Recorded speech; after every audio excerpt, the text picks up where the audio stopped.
എല്ലാ ആത്മസഹോദരങ്ങൾക്കും എൻ്റെ വിനീതമായ നമസ്കാരം. ശ്രീനാരായണ ഗുരുവിൻ്റെ പാതാരവിന്ദങ്ങളിൽ നമസ്കരിച്ചുകൊണ്ട് നവമഞ്ചരി ജ്ഞാനവല്ലരി 6 കടക്കുകയാണ്.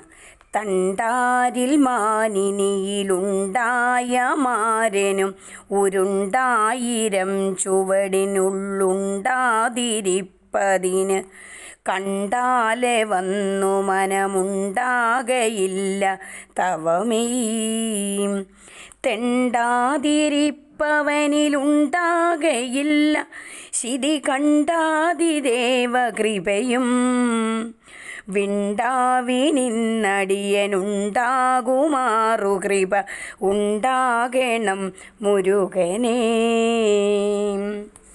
തവമെയ് കണ്ടാൽ, നിന്റെ ശരീരം കാണാനിടയായാൽ, അതായത് നിന്റെ സ്വരൂപം ദർശിക്കാൻ ഇടയായാൽ, തണ്ടാരിൽ മാനിനിയിലുണ്ടായ ലക്ഷ്മീദേവിയിൽ നിന്നും ജന്മമെടുത്ത മാരനും കാമദേവനും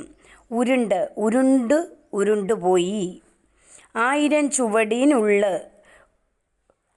ചുവട് ദൂരത്തിനുള്ളിലെ എങ്ങും ഉണ്ടാതിരിപ്പതിന്, ഉണ്ടായിരിക്കാത്ത അവസ്ഥ ഉണ്ടാകണം എന്ന യവനു മനമുണ്ടാകയില്ല. വിചാരം ആർക്കാണ് ഉണ്ടാകാത്തത്? അങ്ങനെയുള്ള നിന്റെ സ്വരൂപം തെണ്ടാതിരിപ്പവനിൽ, കണ്ടെത്തണമെന്ന യാചനാഭാവം ഇല്ലാത്തവനിൽ, ശിതി കണ്ടാതി ദേവകൃപയും, ശിവൻ മുതലായ ദേവന്മാരുടെ കൃപയും ഉണ്ടാവുകയില്ല. അങ്ങനെയുള്ള നീ വിണ്ടാവിൽ, വിൺ പ്ലസ് താവി, നിന്ന്, ആകാശത്തിൽ ശോഭിച്ചു നിന്നുകൊണ്ട് അടിയനുണ്ടാകുമാർ ശിവൻ്റെയും മറ്റു കൃപ കൂടി ഈ ഏഴയ്ക്ക് ലഭിക്കത്തക്കവണ്ണം കൃപയുണ്ടാകണം.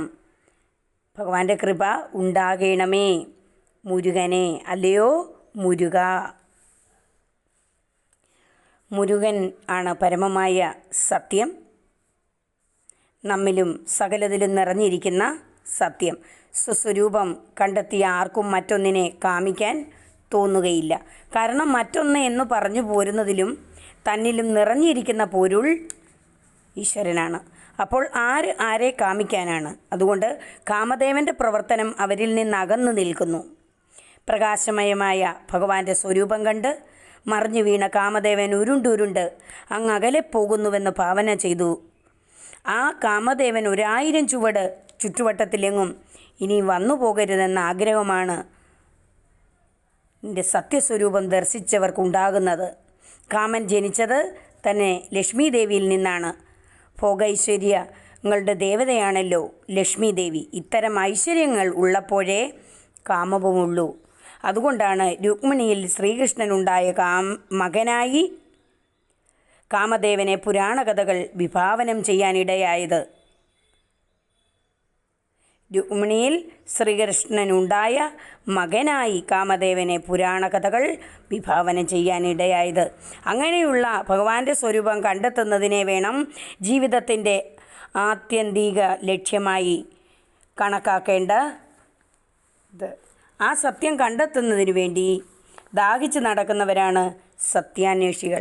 അവർ സത്യത്തിനു വേണ്ടി കൊതിച്ച് നടക്കുന്നതിനിടയിൽ ശരീരപോഷണത്തിന് ആവശ്യമായ കാര്യങ്ങൾ സമ്പാദിക്കാൻ മറന്നുപോയെന്ന് വരും.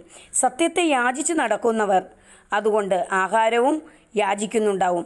ഇത്തരത്തിൽ മറ്റു ജീവിത താല്പര്യങ്ങളെല്ലാം ഉപേക്ഷിച്ച് ഭഗവാനെ മാത്രം അന്വേഷിച്ച് നടക്കാത്തവരിൽ ശിവൻ്റെ കൃപയും ഉണ്ടാവുകയില്ല. ശിവൻ കാമാരിയാണ്. കാമൻ്റെ ശല്യം ഒഴിഞ്ഞു പോകുന്നതിന് കാമാരിയുടെ പ്രസാദവും ഒപ്പം വേണം.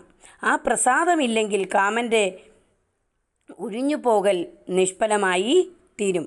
കാമൻ ഒഴിഞ്ഞു പോകുന്നതിന് ഭഗവാന്റെ അനുഗ്രഹം വേണമെന്നതുപോലെ കാമാരിയുടെ പ്രസാദം ഉണ്ടാകുന്നതിനും ഭഗവാന്റെ അനുഗ്രഹം വേണം. ഇവിടെ നാം കാണുന്നത് ശിവൻ്റെ പുത്രനായ സുബ്രഹ്മണ്യനായിട്ടല്ല, ഭഗവാനെ മൂർത്തരൂപം പൂണ്ട പരമ്പൊരുളായിട്ടാണ്. ആ പരമ്പൊരുളിൻ്റെ ക്രിയാത്മകത പ്രകടമായി തീരുന്ന എന്ന തരത്തിലല്ലാതെ ആർക്കും ഒന്നിനും ദേവന്മാർക്ക് പോലും നിലനിൽപ്പില്ല. അതുകൊണ്ടാണ് പറയുന്നത് കാമാരിയായ ശിവൻ്റെ അനുഗ്രഹം ഉണ്ടാകുന്നതിന് ഭഗവാന്റെ അനുഗ്രഹം വേണമെന്ന്. ഭഗവാന്റെ വാസം പളനിമലയുടെ മുകളിലാണല്ലോ. അവിടെ മേഘങ്ങൾ ഒഴുകി വന്ന് തണലായി നിൽക്കുന്നു. ഇങ്ങനെ താഴെ നിൽക്കുന്ന നാം ആകാശത്തിൽ ശോഭിച്ചു നിൽക്കുന്നതായിട്ടാണ് ഭഗവാനെ കാണുന്നത്. അങ്ങനെ ശോഭിച്ചു നിൽക്കുന്ന മുരുക എപ്പോഴും പ്രലോഭനങ്ങളുമായി വരാറുള്ള കാമദേഹൻ അകന്നു പോകുന്നതിനും കാമാരിയുടെ കൃപ ഉണ്ടാകുന്നതിനും അവസരം ഉണ്ടാകത്തക്കവണ്ണം ഭഗവാന്റെ അനുഗ്രഹം ഉണ്ടാകണമേ. ആറാം ജ്ഞാനവല്ലരിയുടെ അർത്ഥവിവരണം ഇന്നിവിടെ സമാപിക്കുകയാണ്. ഒരിക്കൽ കൂടി നമുക്ക് ജ്ഞാനവല്ലരിയിലേക്ക് പോകാം. തണ്ടാരിൽ മാനിനിയിലുണ്ടായ മാരനും ഉരുണ്ടായിരം ചുവടിനുള്ളുണ്ടാതിരിപ്പതിന് കണ്ടാലെ വന്നു മനമുണ്ടാകയില്ല തവമേ. തെണ്ടാതിരിപ്പവനിലുണ്ടാകയില്ല ശിരി കണ്ടാതിദേവ കൃപയും വിണ്ടാവിനിന്നടിയനുണ്ടാകുമാറു കൃപ ഉണ്ടാകണം മുരുകനേ. അർത്ഥവിവരണം ഇന്നിവിടെ സമാപിക്കണം. എല്ലാവർക്കും ഹൃദയം നിറഞ്ഞ നന്ദി. നമസ്കാരം.